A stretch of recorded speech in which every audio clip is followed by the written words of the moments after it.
Hi, ഞാൻ doctor Shruti, dental surgeon at Chitra dental clinic. മിക്ക പാരൻസിൻ്റെയും ഏറ്റവും വലിയ തലവേദനയാണ് കുട്ടികളുടെ ഡെന്റൽ അപ്പോയിൻമെൻറ്റ്സ്. അപ്പോൾ ഈ ഡെന്റൽ അപ്പോയിൻമെൻറ്റ്സ് എങ്ങനെ സ്ട്രെസ് ഫ്രീ ആക്കാം, മാത്രമല്ല ഈ കുട്ടികളിൽ എങ്ങനെയാണ് ഈ ഡെന്റൽ ഫിയർ ഇൻഫ്ലിക്റ്റഡ് ആവുന്നത്.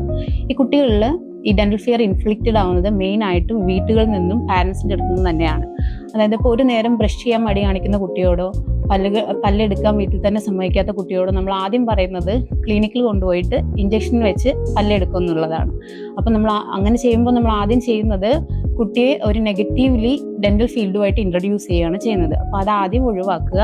അതുപോലെ തന്നെ ഒപ്പം പഠിക്കുന്ന കുട്ടികൾ, ഓൾഡർ സിബ്ലിങ്സ്, അതുപോലെ കസിൻസ്, ഇവരുടെയൊക്കെ അടുത്ത് നിന്ന് കേൾക്കുന്ന എക്സാജറേറ്റ് ആയിട്ടുള്ള ഡെന്റൽ അപ്പോയിൻമെന്റ്സിന്റെ സ്റ്റോറികളൊക്കെ കേട്ടിട്ടാണ് ഇവരുടെ മനസ്സിൽ ഡെന്റൽ ഫിയർ ഇൻഫ്ലിക്റ്റഡ് ആവുന്നത്. അപ്പോൾ ഇതൊക്കെ എങ്ങനെ ടാക്കിൾ ചെയ്യാം, അതുപോലെ തന്നെ കുട്ടിയുടെ ഒരു ഡെന്റൽ അപ്പോയിൻമെന്റ് എങ്ങനെ സ്ട്രെസ് ഫ്രീ ആക്കാം.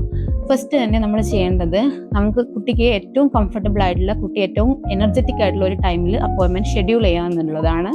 പിന്നെ ഒരു ഡെന്റൽ വിസിറ്റിന് പോകുന്നതിന് മുമ്പ് തന്നെ വളരെ ജോയ്ഫുൾ ആയിട്ടുള്ള, റിലാക്സിങ് ആയിട്ടുള്ള ഒരുപാട് വീഡിയോസ് ഇപ്പോൾ നമ്മുടെ സോഷ്യൽ മീഡിയസിലൊക്കെ അവൈലബിൾ ആണ്. അതൊക്കെ കുട്ടിയെ കാണിച്ച് മോട്ടിവേറ്റ് ചെയ്യുക. അതുപോലെ കുട്ടികളുടെ കൂടെ ഡെന്റലി കോപ്പറേറ്റീവ് ആയിട്ടുള്ള ഓൾഡർ സിബ്ലിങ്സോ അതുപോലെ കസിൻസോ ആരെങ്കിലും ഉണ്ടെങ്കിൽ അവരെ കൂടെ കൊണ്ടുവരിക. അപ്പോൾ നമുക്ക് അവരിൽ ചെറിയ ട്രീറ്റ്മെന്റ്സ് ഒക്കെ ചെയ്തതിന് ശേഷം നമുക്ക് കുട്ടിയെ ഒന്ന് മോട്ടിവേറ്റ് ചെയ്യാവുന്നതാണ്. പിന്നെ ഫസ്റ്റ് ഡെന്റൽ അപ്പോയിൻമെന്റ് തന്നെ നമുക്ക് ഡെന്റിസ്റ്റിനെയും ഡെന്റൽ അസിസ്റ്റന്റിനെയും ഡെന്റൽ ചെയറിനെയൊക്കെ ഒന്ന് ഇൻട്രൊഡ്യൂസ് ചെയ്യാനും, ഫസ്റ്റ് ഡെന്റൽ അപ്പോയിൻമെന്റ് തന്നെ നമുക്ക് വലിയ ട്രീറ്റ്മെന്റ്സ് ഒന്നും ചെയ്യാതെ വളരെ സിമ്പിൾ ആയിട്ടുള്ള ബ്രഷിംഗ് ടെക്നിക് ഡെമോൺസ്ട്രേഷൻ പോലെയുള്ള ട്രീറ്റ്മെന്റ് ചെയ്യാൻ ശ്രദ്ധിക്കുക.